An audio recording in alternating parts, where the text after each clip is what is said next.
So what's your name? My name is Dan Bigg. And what was your first experience in harm reduction? That's a tough one, I mean, I think my first experience was through my mother. My mother, I think, was a harm reductionist at heart. So, kind of a practicalist. And she taught my brothers and I to live a good life, one where we treated others like we want to be treated, and the golden rule and so forth. And I think that was the first real exposure to harm reduction. And so what was your first experience to like syringe exchange? Well, I was working in a outpatient methadone treatment program 30 years ago, and HIV came to this program, like it did many places. And where was this? This is in Chicago. Okay. And I learned what would prevent HIV among people injecting, and that at that time was bleach. The teach and bleach thing going on in San Francisco. Yeah. And the idea that bleach wouldn't be available to places is ridiculous. So some folks and I started printing up some labels and getting buckets to injection rooms and stuff like this. And but really, very early, it became about clean syringes. And I learned about HIV with the people I was seeing in treatment, and I started to understand it. I remember the first things is understanding the difference between PCP and angel dust, PCP being pneumocystis pneumonia, and I always thought they were talking about angel dust. That was the first thing I attended. I think it was like 83 in DC. But basically some people who I met trying to get support around living with HIV in a very hostile world of 12 steps, they and I started CRA in 1990 with the idea of assisting any positive change as a person defined it for him or herself. And so was CRA a syringe exchange or like focused on HIV prevention that happened to do syringe exchange? Actually, we were an agency that focused on HIV and drug use issues as they came together. One of the big issues involved with that is safer injection, and so naturally syringe exchange was the first thing we did. No one was doing it, no one was willing to do it. There were people that could have done it and it was in line with what they were doing, but they were too frightened to do it for bureaucracy's sake or whatnot. That's the University of Illinois. So we began doing syringe exchange in 1990. January of 92 we started. We thought it was legal. Illinois law in the 50s said that if you are involved with research, what you're doing is legal with syringes. There's an exemption for people. We started in January of 90. The state's attorney was stonewalling us. We just began, and in May of 92 we got a grant from the American Foundation for AIDS Research, the first one that came to Chicago, and the press reported on it, and then the state's attorney was willing to meet with us. They acknowledged what we did was research for both us and our participants, and thus was legal, and we've been doing it ever since. All the time grounding our work in the wants and needs of people injecting. Our board to this day is composed entirely of people who use the program, so we can maintain a focus on people's wants and needs. And after dealing with HIV, which was relatively simple, and viral hepatitis, making bloodborne pathogens, and viral hepatitis prevention, the gold standard of safer injection, we began looking at other things. And one of the first things people talked about wanting to impact is overdose, because it was claiming more lives than anything else, growing very rapidly in the 90s. And then John Zeiler, one of the founders, and the gentleman who came up with the notion of recovery as any positive change, which is the cornerstone of CRA, he died of an overdose in May of 1996. And as a result of that, we had talked about overdose. We had to put it in our naloxone in our safer injection guide and various other things, but we hadn't started distributing it. For me, that was reason enough to start distributing it, and we began to do that in the early fall of 1996. And there were some physician friends of mine that thought it was a good idea, and we've been doing it ever since. So let's back up a little. So what was CRA's first needle exchange site? Our first site was every Saturday from 1 to 3 p.m. at 68th and Halsted on the south side of Chicago. And were you the first, for lack of a better term, organized needle exchange? Yes. In Chicago? Yes. And did you grow past that site? Oh, yeah. Yeah, the first year we grew to 4 sites. Okay. And did you primarily focus on like the central part of Chicago? We focused on the areas where there were a very heavy street presence of people injecting. And that was Inglewood on the south side, that was Humboldt Park on the near northwest side, that was Uptown and the north side. So those 4 areas, 3 areas, were the primary places that we started. And so then you kind of fast forward to 96, and your co-founder passes away. What did it mean to you to hand out your first vial of Narcan? Well, I remember the guy to this day. He's a gentleman that tapes his glasses together because they're always falling apart. He's got them in various states of duct taped. He's a sweetheart of a guy, committed drug user, and I told him about it, and he said, "This stuff is great." He said, "This is the same stuff they fuck us with on the ambulance, but you don't have to fuck somebody." He said, "You can just give a shot and people can gently wake up." And he was just bamboozled. Our docs thought, for the street, why not use a CC in the muscle, 0.4 milligrams. It's gentle onset, effective action, simple, easy peasy to give. And so that's what we suggested. Within a few weeks, he came back just ecstatic. This is a guy that was, very low key. He was ecstatic this one day. He said, my buddy and I were watching TV. Upstairs, the landlord's apartment, she uses every once in a while, we heard a thunk on the floor, on the ceiling. We went up there, no one answered her apartment. We knocked in the door, she was lying blue on the ground. We hit her with an naloxone, woke her up. So that was the first reversal that I ever heard about. And that guy, he still thinks it's, I told him, we don't know about the legality and whatnot, we're just doing it because it's the right thing.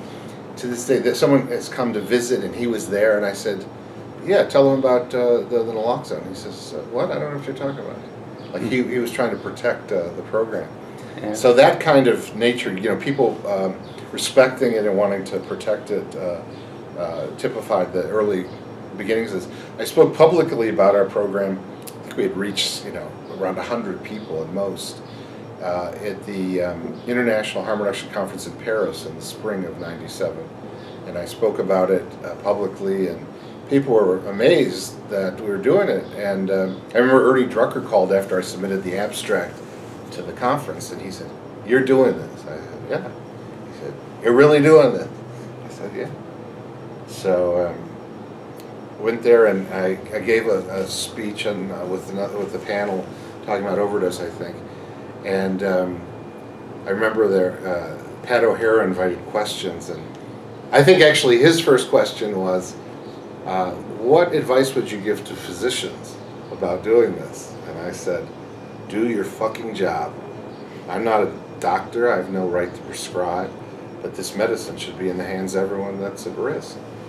And a bunch of people applauded. I think at least one physician in the audience committed themselves to hate me for the rest of my life. So when you started doing Narcan, you did it at all sites? Oh yeah. Well, initially it was where I was. And then, as the people I was working with got comfortable with what I was doing and I could kind of programatize it, I shared it with my colleagues and peers and, everyone else. Do you know about, that first year's, do you know how many lives were saved or how many vials you gave out? I was thinking the first year, so from 96 to 97, late 96 to late 97, I'm guessing we reached around 200 people. And I probably heard maybe, 18 to 25 reports of reversals. And in those early days, did the police give you any problems? Never a problem with the police. Or the worst that happened is someone would be arrested, the police would find a vial on them and they'd say, "What is this?" They uncovered a pharmacy robbery or something. And they'd say, "They just gave it to me to prevent overdose." and the cop would call a friend in the emergency room and say, "What is this stuff?" He says, "That just prevents overdose. That's like garlic to the opiate users' heroin. You don't want. No one wants that." And so it gives it back just to save lives. The cops really weren't obstructing on it. A few really bad cops wanted some of their own because they wanted to say, "You don't use heroin, do you?" Said, "No. Let me inject you just to prove it."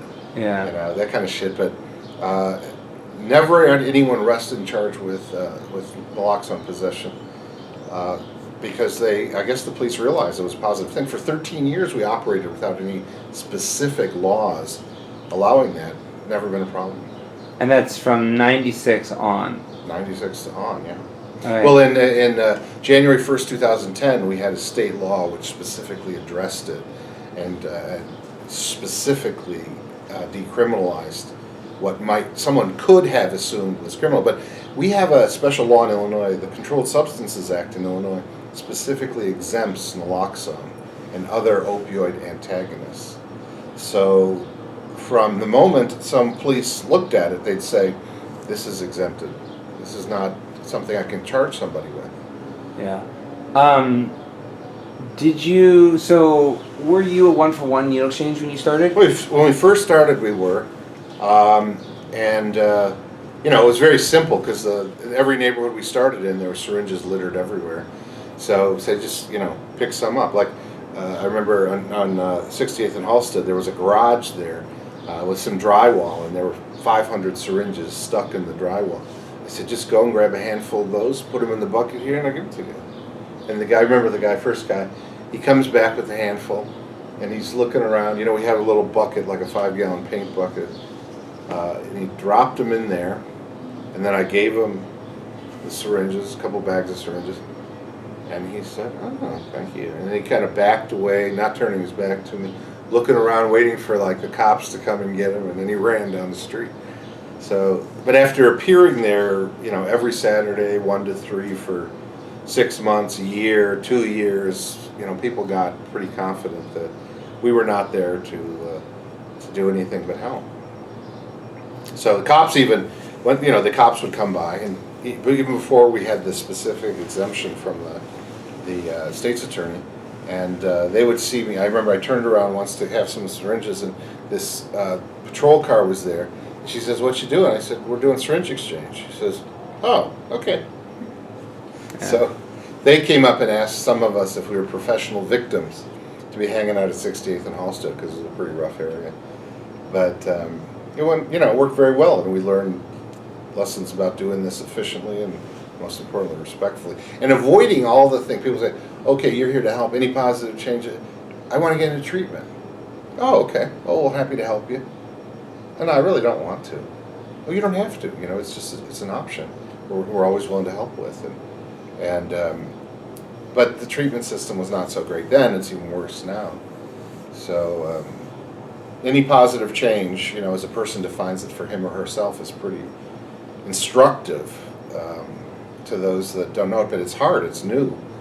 People would say, everyone would profess to quit. Chicago Recovery. As soon as they see recovery, they'd say, "Oh yeah, I want to stop." And then push comes to shove, they'd say, "I really don't want to stop." But I thought you might want to hear that. Yeah. Do you think your participants and the people kind of you serve are like your most valuable asset? Of course. I mean, every asset CRA has is in the knowledge and practices of our participants. Nothing can happen positive without them. In guidance before it starts, in quality control as it goes on. Our board members make 5 site visits between each board meeting and produce a report on what they experienced and what could do to improve it and what they liked about it. So we keep a pretty good focus on that. And actually, when every once in a while a problematic volunteer or staff will appear who's not really in that in that respectful philosophy, and they get kind of inched out slowly but surely. So even if there isn't some kind of dramatic firing or whatever, people realize that the only way to hang around with CRA is to be respectful. Yeah. And if you can't do that, people don't want you there. So Are you 1 for 1 today, or did you? No. We changed early on to 2 for 1. For the first, we found out around 20% of people were injecting 1 shot, 1 syringe with 1 for 1. Our participants encouraged a more generous thing. We asked about it, and they okayed a 2 for 1 for the first 10, and then 1 for 1 thereafter. So someone could get an additional 10 each visit. The number of people having enough syringes jumped up to the 40%, and then we changed that a year or so later to need-based, and we'd simply say, how many do you need for yourself and the people around you? And that made a huge difference. So, in the 80% of people were having enough syringes. So that was critical, basically negotiating up. How many do you want? 100? Okay. How about 200? Okay. How about 300? No, 200's okay. So that, as soon as they, limited it, we went. But we'd go up as high as someone wanted. And what year did you start that? I think it was, but let's see, I think the Harm Reduction Conference in Toronto was in 94. So somewhere around 95, I think. Okay, so you did that before you gave out Narcan? Yeah, 94, 95. Okay. And you found it to be a more ethical... Yeah, I mean, it was more consistent with what we were trying to do. People, made good use of the syringes. No one was wasting them. Yeah. And they were helping others, being very altruistic. And we realized real quick that the majority of people we're impacting we never saw. So we realized that, you can actually increase someone's risk if you don't give them enough syringes. And then around 96 you got handed out Narcan. And are you using the vans by then? Oh yeah, we started that in 93. So 93, you describe these vans, because I think you're the only one in the country that really uses the vans in the way. Really? Well, they're just like UPS trucks, large, so there's plenty of place to go inside. People were saying they wanted to get off the street so people didn't know their business. People come in for a lot of different reasons. Participate in a research study, get condoms, safer injection stuff. So get tested. So there's a lot of reasons people would come in the van. And it became much safer for people to come there because they didn't have to put their business out there, as folks said. Yeah. That was a gift from the Comer Foundation, our first van. Okay. And what did you name it? Well, we call our vans the Vehicles for Positive Change. So that was Vehicle for Positive Change 1. And what are you up to now? 6. And actually, we're Vehicle for Positive Change 1 or 2, I forget. 1 we sold to Detroit. 2 we're going to give to a program in southern Indiana to just get started with this. They decided that they wanted to do that. So. Oh, that's amazing. And so what are kind of like, so we passed 96, we're giving out Narcan. Like, what are some of the changes that happen from there? As far as the practice of outreach? Yeah. Or practice, or is it just more sites, or what's the formula? Oh yeah. We were starting more sites all the time. More resources, more sites, and people would tell us. I mean, right now we have like 10 or 12 places. People are saying it would be great to start. A place, for instance, we drive the van and just park it there, unannounced. For 2 hours, we'll see 40 people who are looking for safer injection stuff. So there's, the resources have been cut back 54%. Over the last 6 or 7 years.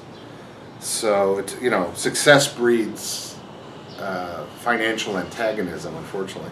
And since HIV was the only thing that was funding us, and we piled everything else on top of that, hepatitis prevention, overdose prevention, vaccination, everything else, it was, those things get shorted too. When HIV, it may be somewhat sensible to fund to send less resources on funding by, what is 3 times more effective intervention in syringe exchange, but because there's less HIV among people injecting, but all those other things got shorted as well. So it's a challenging time because there's no funding for hepatitis prevention. There's no funding for overdose prevention.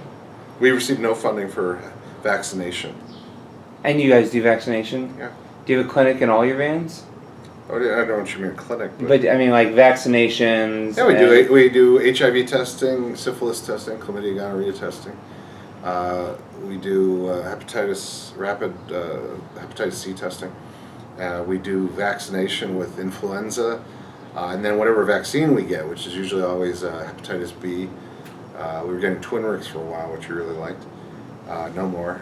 And meningitis, pneumococcal, tetanus, diphtheria, pertussis, whatever we can get. So, tell me more about this. You have given out millions of syringes in the city of Chicago. You are wildly successful. You've, correct me if I'm wrong, have shown that people use less with need-based services. You have lots of overdose. Also, more likely to clean up the community and shorten the circulation time between taking a syringe and bringing it back. Yeah. So City of Chicago and Cook County gives you millions of dollars because City of Chicago. Because you've proven yourself. I mean, not each year, but over the years, yeah. No, but I mean, like because you've been showing yourself to be so proven, they've clearly. Yeah, they've definitely supported it since '92. The city. Yeah, and what do you think the biggest barriers in those days were? In those days, some stupid city employees. There was a director of HIV prevention once who said, "I'll support syringe exchange when Bishop Brazier on 63rd and Dorchester supports syringe exchange." And I said, "Lydia, your job is HIV prevention for the health department. Bishop Brazier has other activities. Why would you base what you do on what he does?" And that was just where she was coming from. Okay. She later tried to become the AIDS director of the District of Columbia, and that was a huge mistake. Yeah. So, as a state, you said that you've taken 54% cuts. Is that from day one, or is it in the last 10 years? Yeah, mostly in the last 10 years. Okay, and why is that? Because HIV has lessened among people injecting. Turns out that the epidemiological studies done in Chicago show that injectors have been responsible for a 63% reduction in HIV transmission. The next closest group is heterosexual female African Americans who showed a 20-some% reduction. So it's 3 times more effective than the next closest HIV prevention measure. But still, because it is effective, they started funding it less. And do you guys give out smoking kits or support? When we have them, we do. We make everything available. Whether it's the caps that cover the glass, or rubber bands, even, or pipes. Meth is not so commonly smoked in Chicago, so we have never been asked for those. Crack pipes, yes, and we have those from time to time. Greg Scott is usually the one that rounds those up. But anytime we get that stuff, we give it out. So, food, clothes, whatever we have to make available to people, we do. And you don't really have like what someone would call a brick and mortar traditional site. We have a couple offices in Chicago, in Englewood and North Lawndale, and we operate out of there. But we mostly operate out of specific sites with the vans in the city of Chicago. And as we get outside the city of Chicago, we usually operate under cell phone access. Okay. And so what would you think was your biggest success in your time at CRA? I would say that the biggest success is changing the attitude towards people who are using drugs from hostile to the city and worthy of arresting and incarcerating to key players in health promotion. And what do you think your biggest failure was? Just having insufficient resources to do everything that we need to do. And so when did CRA start? We started our first outreach in January of '92. So you're getting close to 25 years. Yeah. What are your hopes for the next 25 years? Oh, well, I would love to see resources come for everything that we do accomplish. Overdose prevention makes a huge difference. We've never received a penny of funding from that locally. Viral hepatitis prevention. I mean, getting people tested and treated, confirmed and treated is hugely important, possible, and we're not doing it. Do you think there's a question I've asked that I haven't asked about the history? No, I mean, other than the philosophy that, of any positive change, which is, the cornerstone of what we do, that kind of is the revolution that John developed. John just came into this, we were going to try to define recovery, and John came in with that notion, and no one could improve on it. It was just perfect. So, that's just really a wonderful moment that stays with me to this day, and I think is responsible for everything positive that's happened to us. Yeah, let's talk about that. What does that mean to you? Well, recovery,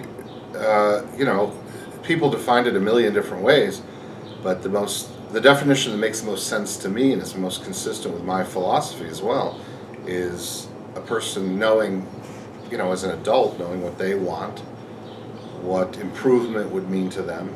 Not about perfection, not about arriving at a place of perfection or ultimate nirvana. It's about positive change in your life, and it applies to everyone. It's not something you can stigmatize one person about, because it applies to everyone. God forbid the person that it doesn't apply to. They have no positive changes they can make. Get me out of their presence immediately, because they're insufferable. But that, I think, is what the challenge is really about. Everyone has positive changes they can make in their lives, and so everyone who comes to CRA benefits from doing the work and practicing that philosophy. And why did you start CRA? Well, with some friends, we wanted to go from self-support, which we were doing, to action and advocacy. So this is how we did it. Okay. And did you, CRA and advocacy, what kind of projects have they done? Well, mostly it's about changing giving people who are injecting a voice, giving them credit for what they accomplish, and sharing that power, with anyone who will listen, the city, other granting places, foundations, whatnot. This is a really valuable avenue that people know the answers, the solutions to their own problems. And if you listen and use their expertise, we pay for it, you can benefit from it. And CRA has benefited just from listening. So that's really one of the big lessons involved. So continuing to do that is critically important. And do you think that CRA has a place in the whole harm reduction history, or do you think they were just another group that kind of appeared where they saw a problem? Well, I mean, ultimately, we're just another group to appear, but the thing that I think most helped us contribute to the philosophy of harm reduction in the United States is the philosophy of any positive change. I think people couldn't get it, they didn't get it. What is recovery? People would have maybe continued to buy into recovery as being so much period of abstinence. And that there's such a tyranny in that would have strangulated the movement. And I've been told this by many, many people, it's a genius and revolutionary. And again, it's John Zeiler's genius. Whenever I say that to somebody or somewhere, and it appears in print or whatever, and his daughters, he has two daughters, they read it, they always thank me to remembering their dad. And, it's true, he came up with it, and I can't improve upon it to this day. It's a guiding principle for all of us. And how many founders were of CRA? There were around a dozen people that started it. And are any of them still around? That's a good question. 3 are still around. 3 are still alive, I should say. I'm one, and 2 others are still alive. Yeah. Everyone else is dead. Mostly from HIV. Yeah, I think people forget that, there was a time where people were coming to the exchange and then you just wouldn't see them anymore. Yeah. Yeah. I mean, I have a painting I made to somewhere around 20 people that I lost at one point, and it's like another world now. When I see someone from the old times, like Kinsley, Kinsley been around for a long time, and Robert Heimer, and Dave Purchase, and some others. It's just amazing that that time even existed. and all those people that came before that are not here at these conferences and stuff. It's always a sad thing to realize. And like when I was going to Southern Indiana to help out there recently, as we drove down I-65 South, John and I, John hadn't really been there in the heart of it. He certainly lived through it from the side of someone who was using it at the time, but he can't point to 36 people he's lost, who were close friends. But as we drove there, I was thinking, I'm going into the belly of the beast again, the old HIV world where people died and whatnot. And then I got down there, and it wasn't like that. It was that they had good treatments now. The people in the state of Indiana, the state health department, the local medical clinic and stuff, they were ready, willing to help and provide good treatments, so it didn't have to be the death sentence it was back then. And that was very different, so I was glad to experience that. Because I was kind of emotionally, I was very worried about that, what my reaction to that would be, but I didn't find it to be the same. That helplessness and death that came with that. Yeah, that it is something that, like, I kind of got on the tail end of that. So it kind of is interesting. Yeah. Do you have anything else you need to say? Not that I can think of. Well, thank you so much. My pleasure.